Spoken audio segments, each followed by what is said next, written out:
The 596th edition of the MMA Gambling Podcast on the Sports Gambling Podcast Network is brought to you by Underdog Fantasy. You can win up to 325 times your entry with their brand new Pick 8. Sign up today with promo code MMA SGPN to claim your special pick and first-time deposit offer of up to $250 in bonus cash. That's UnderdogFantasy.com, promo code MMA SGPN. And we're also brought to you by Rhythm. Get the best data-driven props and picks from Rhythm.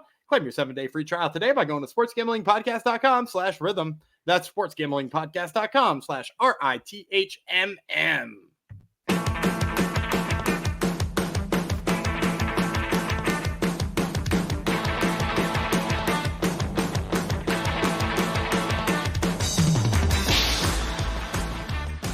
Howdy ho, DeGenerinos. Welcome to episode 596 of the MMA Gambling Podcast and the Sports Gambling Podcast Network, dedicated to Invicta, because Invicta is back and we are covering their event today. If you don't know about Invicta or haven't heard us cover an event, then buckle up. You're in for a treat.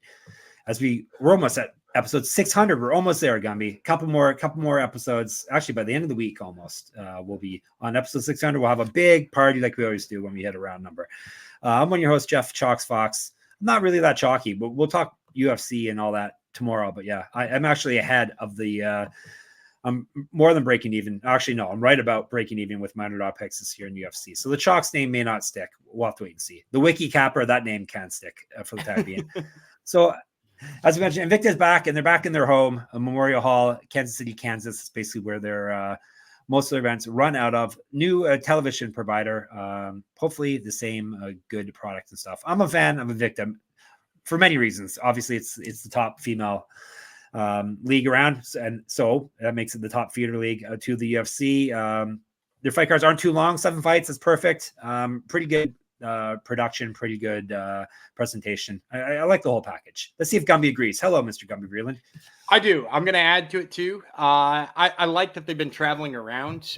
They were in Boston not that long ago. I actually missed my chance to see it because I had some stuff to do that weekend. But they've been traveling around more. Hopefully this new TV deal leads them to travel even more. So I'm in on both of those. And the biggest selling point, atom weights.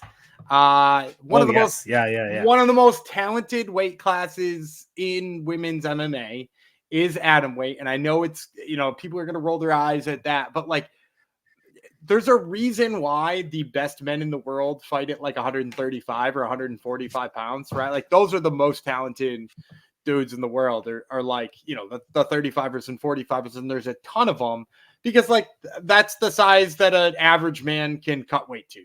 Not me or you, but that's the average size a man can cut weight to. It's the same with women's atom weight. It's a super athletic, very fast woman. Fast. That's the key. Fast. Yeah. And it's like, and not for sacrifice of power or skill either. And I think you're going to see, especially in these two atom weight fights we're going to break down today, real good stuff here. So I'm pumped about it. Maybe it's WEC vibes I get from Invicta. Maybe that's the case. Smaller weight classes, little arenas too. Remember when they fought in that church? Yeah. No, I don't remember that one. How long ago was that? I think during the pandemic they fought in a church. Okay, I must have seen it then. It was Fight Church. Yeah. Very, very cool. Anyhow, we're glad they're back. We assume they were just gone because they were looking for a TV deal, right? I think that was it. I think they were nailing down a TV deal. Now that they got them, they've got 4 shows already lined up for like the next 4 months. So you'll be hearing us break them down a couple more times in the near future. But they don't have locations for that, which is again why I'm a little bit hopeful that they wind up on the road a little bit. Yeah, maybe they'll go like to your backyard, right? You have a big backyard, I'm sure. I'd love it. I'd love it in my backyard. Let's go. Exactly. That'd be cool. And everyone want to be like, remember the time they fought in Gumby's backyard? Awesome. So they are on CBS Sports Network now. It was Fight Pass, right? I wonder why they left. Maybe they were Fight Pass for a little while. They were Access TV. They were straight to YouTube for a couple of events. I think deep down, Shannon Knapp, who's the owner, president of Invicta, just knows that whatever Fight Pass pays is like not enough for. Yeah, I was going to say, I bet they don't pay good at all. There's no way they pay good. Yeah, and I think she thinks it's more important to get the fighters' money too. She's very much a fighters president. Yes.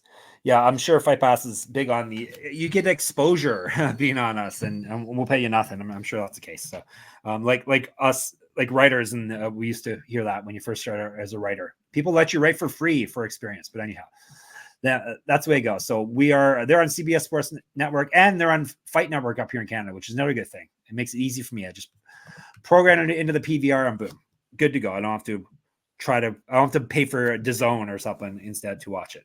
All right, before we move on, all right, make sure you check out the Sports Gambling Podcast as they've started their top 10 fantasy football preview series. The quarterbacks and tight ends episodes are already live.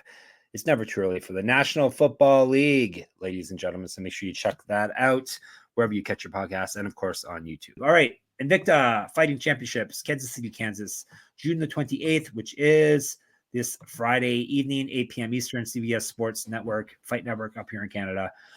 Memorial Hall, Kansas City, Kansas, 7 fights in a cage. We're doing the top 5 fights, and then Gumby will give you bonus picks for the final 2 fights that are between 0-0 and 0-0 and 0-0 and 1-0. So we'll have to see what kind of info he can get us on that. I'm sure he somehow has info.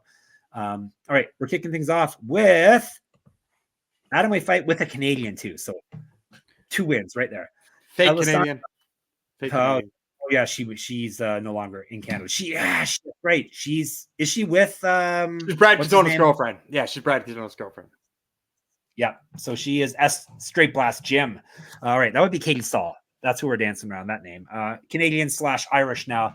Elisandra Ferreira from Brazil. 3 5-minute rounds at atomweight.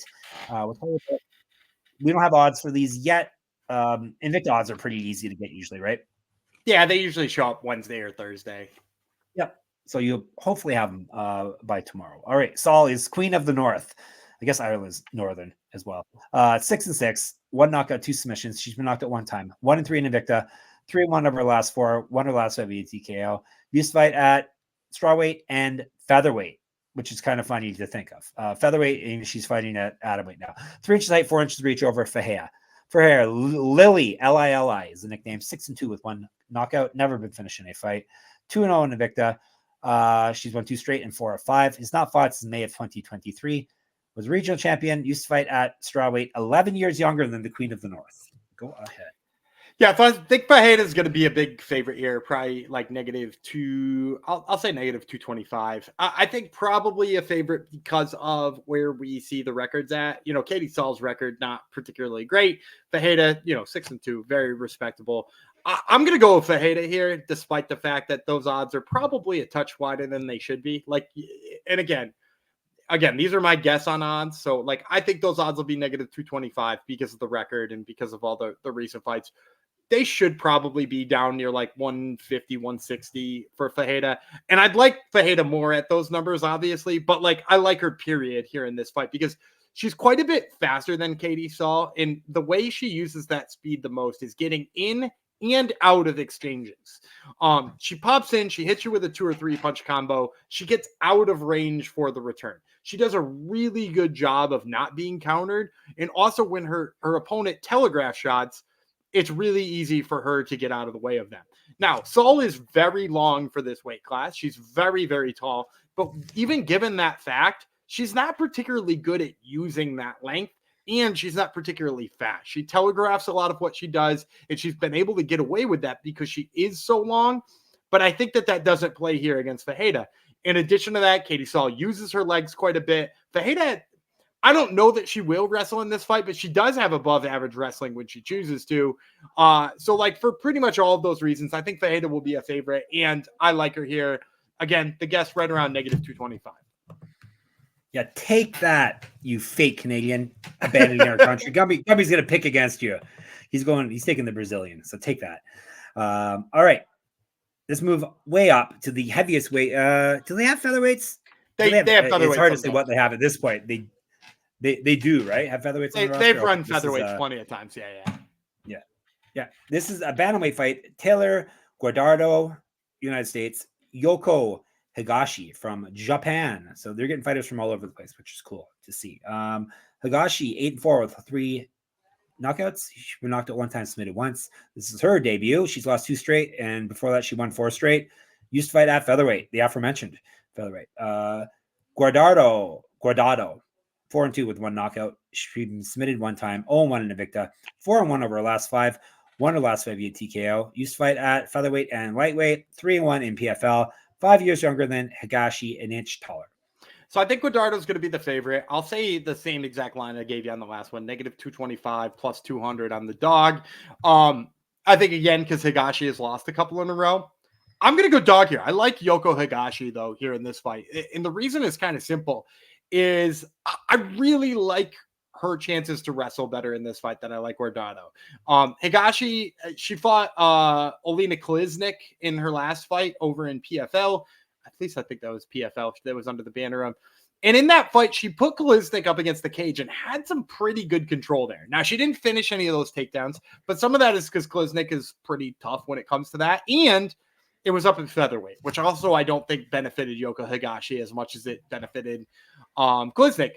And Guardado, it had some pretty. I got you screwing up the name now. You did. She had some pretty big issues in the grappling exchanges with Marias. When she fought Marias, she wound up keep getting in the clinch, and I think she wants the takedowns. I think she wants to get there, and I think she got judo throwed 3 or 4 times in that fight, and wound up in bottom side control. And really, I just think Yoko can take advantage of those same things. Like, I think she could take advantage of Guardado getting like a little bit overzealous in the clinch.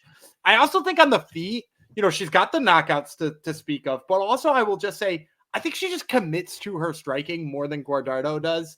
I think she's going to throw the bombs. I think she's going to get after it. And I think that will help her, particularly on the judges' scorecards. So I'll take Higashi here as a stab. I'm guessing, again, plus 200 underdog. Okay. I can't tell you either way because I don't know. Hear that noise? That's a dog tail. I don't know what she wants. She's eating. She's had a walk. Is this just anytime I'm in a different spot? Sounds happy. She is happy. Sounds happy. Yeah. Which is better than her barking like she did a few episodes ago. So, all right.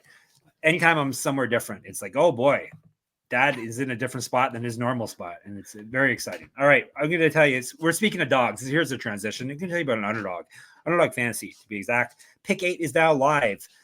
And you can create, what that means, I'll tell you if you don't know. Create entries with up to 8 picks, and Underdog will automatically double flex entries so you can miss up to 2 picks and still win your entry. With more picks to make and extra ways to win, the excitement is higher than ever. The best part, you can win up to 325 times your original amount. You can now use specials and boosts on all flex entries. I would usually make Gumby make a pick here, but he didn't have a pick yesterday, and that was only a few minutes ago in our world. Does that make sense? Sure. So what you should do, if you want to know picks to make, check out sportsgamblingpodcast.com. We have daily Underdog fantasy articles up there telling you what to do, what to pick. If you're new to this here thing, don't miss your chance to try out Pick 8 before it is gone. Sign up with our promo code MMA SGPN. That way you get to claim a special pick and first time deposit offer up to $250 in bonus cash. UnderdogFantasy.com, promo code MMA SGPN. And I need to tell you about Circa Survivor, Circa Millions. Circa Sports is back with Circa Survivor and Circa Millions, giving away $16 million in guaranteed prizes. Of course, Circa contests have no rake. Circa Millions pick is, let's try this again. Circa Millions, you pick 5 NFL teams against the spread each week and compete for $6 million or survive the NFL gauntlet to claim the $10 million prize. Sign up in person at Circa Sports between now and September 7th and use a proxy to play from anywhere. We even have a deal with footballcontestproxy.com to save you $50 with promo code SGP. Don't have a trip booked for Las Vegas yet before football? Ultimate Contest Weekend is a great time to go out. Hang with Ryan and Sean and enjoy some of the open bar events at the greatest sportsbook in the world, August 22nd through the 24th.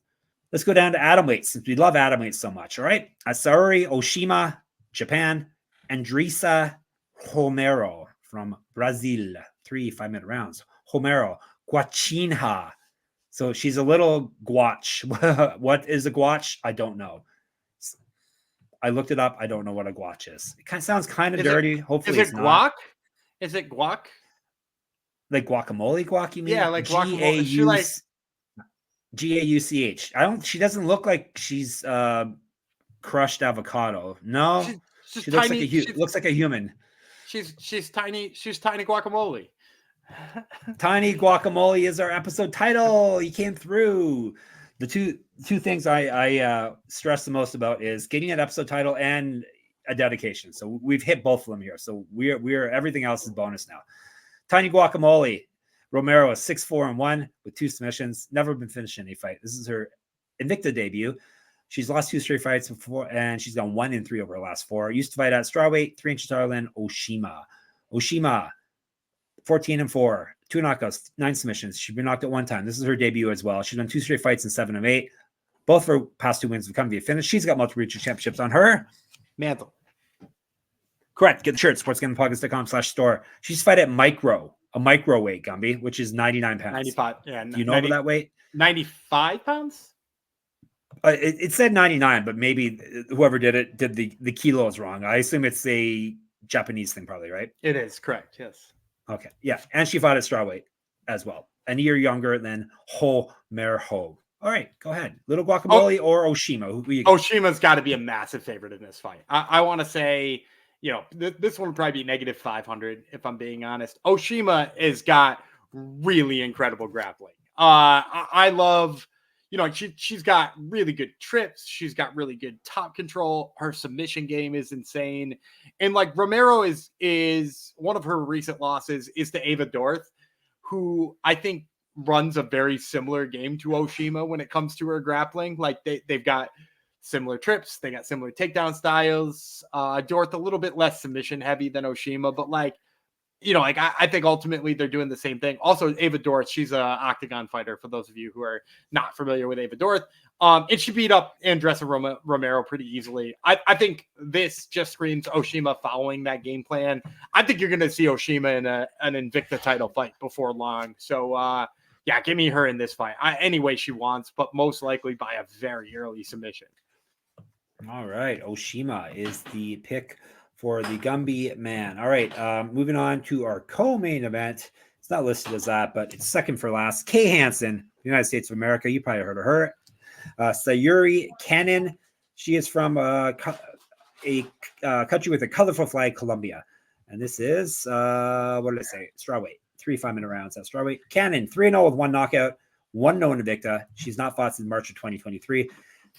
Used to fight at featherweight. Hansen is 7-6, 2 knockouts, 4 submissions. She's been knocked out 1 time. She's durable at the very least. 5-3 in Invicta.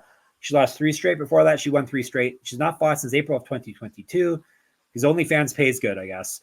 It's not won since June of 2020. He's missed weight before. Used to fight at flyweight, 2 inches taller than Canon. I think Hansen's going to be a favorite here. I'm guessing because of her fame, the fact that she fought in the UFC for as long as she did. Obviously, her record's not as nice as looking as Canon's, but she's got 13 pro fights or something like that. And I think that's enough to make her a favorite here. I'm going to say not a huge favorite. We'll say negative 150. You'll get plus 120 on Canon. And I'm actually going to sneak another dog play in here. I'm going to take Sayury Canon. In her last fight, she was dropped in the first 30 seconds with a mean right hand. Just absolutely jelly-legged her, fell onto her butt, stood back up, and just turned into an absolute monster grinding. All she did was, put their head against the cage, slam them into the ground a couple of times, work her top game. She just has that, never say die mentality and that, toughness in every position and inability to get put away that I think is a nightmare for Kay Hansen. Because as you mentioned, Kay Hansen, not a huge finisher. And also, if you look at some of her losses, some of her losses, look real bad when she just, I don't want to say she gives up, but I want to say, she doesn't have that dog in her, if you know what I mean by that. She doesn't. She's not that dude. She's not that dude. She's not Bubba Jenkins. Maybe she's too much of Bubba Jenkins. No, but she just it seems like when the going gets tough, it's then start to fade Kay Hansen. Especially if she's up against somebody who literally that's when they strive. So, I'm not here to say Kay Hansen's done, stick a fork in her, but I am here to say this is a bad style matchup for her. So if you're seeing plus money next to Cannon's name, I think that's the play here. So give me Sayury Canon. You got to question what she's going to look like 2 years out too. Yeah, that's the other thing. Time away on the shelf. Yeah. Being a internet model for a couple years, and she hasn't won in 4 years now, over 4 years now. So yeah, interesting. But level of competition, hopefully, and name recognition. Hopefully will get us a pretty good line on Canon here. All right, before we move on, speaking of good lines and all that other good stuff, I have a good thing for you here. If you're betting on player props, then you need to download Rhythm. Rhythm is the go-to sports betting tool that transforms complex data into actionable insights, empowering bettors with smarter, data-driven decisions. Like other platforms, Rhythm combines advanced predictive and analytics with an intuitive user experience, making betting both easy and enjoyable. Rhythm's predictive models were born from the brains of MIT data scientists and quants with over 3 years of data to help drive you to better AI-backed betting decisions. Plus, it's never too early to start your NFL projections. Football season is coming. TikTok. Claim your 7-day free trial today by going to sportsgamblingpodcast.com/rhythm. That's sportsgamblingpodcast.com/RITHMM. All right, we're to our main event, and it's for gold. Gold, I tell ya, gold. It's Invicta FC Bantamweight Championship. Talita Bernardo, the current and defending champion, versus Olga Rubin.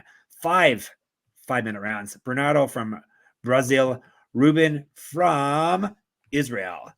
Let me tell you about the challenger first. Olga Rubin. Big bad Olga Rubin is 9-3. 3 knockouts, 1 submission. She's been knocked out twice. 2-1 in Invicta. She won 2 straight. And she won 3 of her last 4.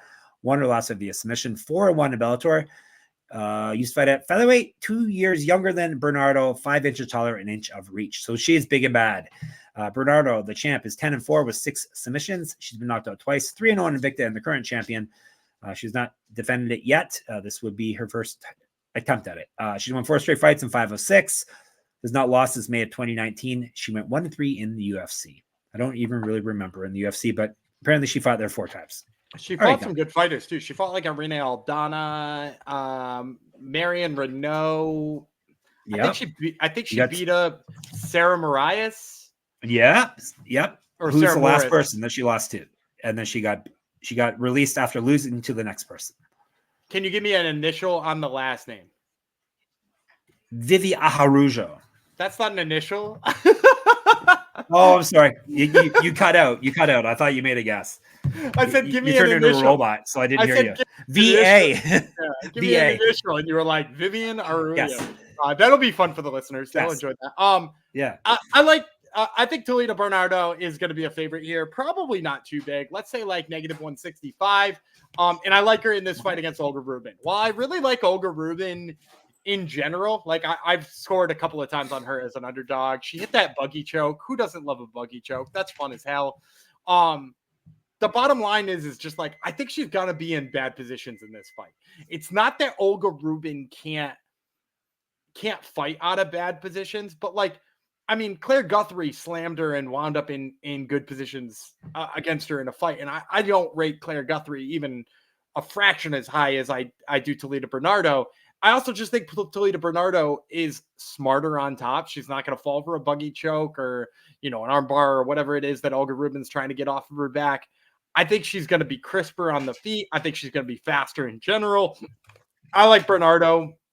I think this line probably could be a lot wider, but if you get it when it first comes in, she'll probably be under -200.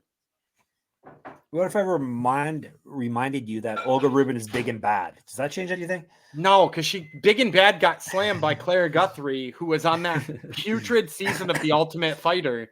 Yeah. Do you remember Claire Guthrie on The Ultimate Fighter? Because you watch every season of The Ultimate Fighter. I do. No, some people I do know. She was on that season that Brogan Walker made it to the finals against who's the one we can't stand. We can't stand her so much for forgot her name. Yeah, she hasn't fought in forever. Yeah, maybe that's Juliana Miller. Killer Miller. Yeah, Killer Miller. Juliana Miller. Right. She finished 4th in a season that had those people in it. So like, and then she still slammed Olga Rubin kind of easily and like had top control and just got stuck with like the weirdest choke ever. And like Bernardo's not going to get stuck in that choke. So give me Bernardo. Speaking of tough, should I watch any of this season? I won't watch all the dumb stuff, just the fights. Should I watch the fights? As a matter of fact, when I end this episode with you, I'm going to binge watch the first 3 episodes, which I have not seen yet. Oh, okay. You don't have an answer yet. All right. I don't watch the nonsense, but I may watch the fights so I know what I'm talking about when it comes to the finals. All right. Let's recap, and then Gumby will give you bonus picks for the first 2 fights technically on the card. He's got Bernardo to retain the title. He's got Canon. He's got Oshima. He's got Higashi. he's got Ferreira. Hopefully at least a couple of dogs in among those picks. All right, lightning round, crash, bang, boom. Not much lightning. We only have 2 fights to choose from, and they have a combined 1 fight between the 4 fighters in the fights. Yeah, so that 1 fight belongs to Violetta Mendoza, who I'm going to take here against Fallon Johnson. I first of all, 1-0. So they'll probably be terrible odds on her in this fight, which is kind of a bummer because she's 38 years old. But like the bottom line is Fallon Johnson has looked pretty bad on the ground. I don't think Violetta Mendoza is going to take it to the ground, but I think she's way faster on the feet and just kind of has more power. So I sort of expect Violetta Mendoza to just pick her apart in that first fight, while Johnson looks kind of out of her element. In the second fight, I think it's a classic striker versus grappler kind of match. Zoe Nowicki being the grappler. She's got good control. Josiana Oliveira, a little bit craftier on her hands, has some striking finishes too. I'll take Nowicki here as a fun play. I think, I'm always somebody, especially in women's MMA, who leans to the grapplers, particularly in, especially these like open scoring fights. I think that could play a big piece of Nowicki's game plan. If she sees she's up 2 rounds, why not just press her to the cage for the 3rd round? Or, if she's tied 1-1 going into the 3rd round, why not just win this round with 5 minutes of top control? Like, I think we could see a lot of that out of her too. So I'll take Nowicki and Mendoza. All right, Mendoza. You All love right, that Mendoza. is Invicta. I do. Hopefully it'll be a fun card. This episode might be done, but we are not done. We're going to be back tomorrow. UFC is going down. We haven't done our traditional quick preview before we actually break into the picks. So let's tell you about UFC 303. That's what we're going to start covering tomorrow. Tomorrow is all about the prelims, and then Thursday we're going to break down the pay-per-view portion of the card. This, of course, was supposed to be the return of Conor McGregor. He claims he broke his toe. I say claims because you never know. It looks pretty broken. It looks pretty broken. It's true. So that's why he pulled out of the fight, but some of us don't think he's ever going to fight again anyhow. So it's for nerds like us, for actual fans, like hardcore fans of the sport, we have a better card on our hands than the Conor heavy card. Because I don't know. Most of us aren't interested in Conor McGregor at this point. So here's what we got instead. A light heavyweight rematch for the title. Alex Pereira versus Yuri Prochazka. That should be a fun fight. Co-main event. Just as interesting, maybe even more. Featherweights, Brian Ortega versus Diego Lopes. Light heavyweights, Anthony Smith versus Roman Dolidze. Dolidze is stepping in. This is the 3rd person to step into this fight, I think. Well, it's on different sides. On different sides. Oh, yeah. Right. Yeah, lots of moving chairs there. Mayra Bueno Silva versus Macy Chiasson. Ian Machado, Gary versus Michael Page. That is your pay-per-view. See, pretty solid pay-per-view. Prelims, Joe Pyfer, Be Like Him versus Marc-Andre Barrio, Be Like a Power Bar. Cub Swanson, Andre Feely, Charles Jourdain, Jean Silva, Peyton Talbot, Giannis Yamori. So a couple Canadians there. Good to see. Early prelims, Michelle Waterson Gomez, why she's still in the UFC, versus Jillian Robertson, another Canadian who betrayed our country and left. Andrei Arlovsky, Gumby's boyfriend, is back versus Martin Boudet. Andrei Arlovsky would be your boyfriend, not Martin Boudet. I don't want anyone to get the wrong idea here. Ray Saruya versus Carlos Hernandez, and Ricky Simon versus Vinicius Oliveira. Other than telling us how great Andrei Arlovsky is and how handsome he is, what do you think about the rest of the card? Arlovsky rules. I like the bounce back spot for Joe Pyfer, and I can't believe you said Vinicius Oliveira. You betrayed everybody. Oh, yeah, that's right. Lock Dog. Yeah, we got Lock Dog. We actually have a couple of fighting nerds on this card, which is pretty exciting because both Lock Dart and Gian Silva are both fighting nerds. So that's exciting. Yep. So, yeah, good fight card. And I think we discussed it before. You agree, better fight card than what we were originally being offered up, right? Definitely. Yeah, because we have the top 2 fights are brand new, so that's the thing. Before we had third fight's brand new too. The third fight was supposed to be it was originally supposed to be Carlos Ulberg versus Jamal Hill, and now somehow it's Roman Dolidze versus Anthony Smith. So Anthony Smith, it's probably better than him. Like he thinks he's 1 win away from the title. So things are kind of breaking his way. I guess he's getting. This is probably a better matchup than Ulberg was going to be, right? Especially a short notice matchup. So a guy on a 2-fight losing streak who I don't know. He was knocking out a lot of dudes leading up to that. We'll talk more about this coming soon. That'll be a Thursday episode for you. All right. Let's put this one to bed. Good to have Invicta back. We shall be discussing Invicta and everything else in the Fights channel on sportsgamblingpodcast.com/Discord. Twitter, SGPN MMA. Gumby runs that. He's at Gumby Vreeland. I'm a Jeff Fox writer. Get in my not my Discord, my Substack, and enter my free pick'em contest for this UFC pay-per-view that I just spoke about. That would be moneymma.substack.com. Listen to Gumby's Top Turtle MMA podcast. You're going to hear lots of interviews with people from the upcoming Dana White's Contender Series. So that should probably be in your feed as we speak. If no, actually, no, it's only Tuesday. Maybe tomorrow it'll be in your feed. So anyhow, check that out. And of course, make sure you subscribe to our YouTube channel. Pretty please. If you want to watch us, even better too. And of course, you can find us at sportsgamblingpodcast.com, sportsgamblingpodcast.com/store, sportsgamblingpodcast.com/Patreon. Until tomorrow, I bid you farewell, the King of the North, and a little guacamole, a tiny guacamole. I butchered it. Tiny guacamole, Gumby Vreeland bids you farewell also.